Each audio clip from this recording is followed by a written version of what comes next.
আসসালামু আলাইকুম এভরিওয়ান, আশা করি সকলে আছেন বালা। আর সকালে বারো ইসলাম গাড়ি লইয়া ওই এমনি পাকাইয়াই তো একটা ভিডিও করিলাম, ওই আপনারা লাগে শেয়ার করবো। আর কিলা ভিডিও বানাইতাম আমার পাইলাম না, তো আর সেট আপ কিছু কিনছি না, তো খুব শীঘ্রই কিনে লিমু।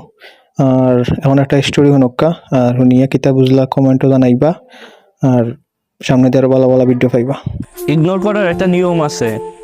মনে করেন আপনি যার প্রতি দুর্বল, সে আপনাকে যত বেশি ইগনোর করে আপনি তাকে তত বেশি গুরুত্ব দেন, ফোন করেন, মেসেজ করেন, খোঁজ নেন, ব্যাকুল হয়ে তার তরফ থেকে না একটা রেসপন্সের জন্য ওয়েট করে থাকেন আপনি। কিন্তু সেই মানুষটা ততদিনে বুঝেই ফেলে যে আমাকে ইগনোর করলেও আমি তার কাছে বারবার ফিরে যাব, আর কোথাও যাওয়ার জায়গা নাই আমার, আমি তাকেই ভালোবাসবো, তাকে আবার আপন করে আমি আমার কাছে টেনে নিব। আর তাই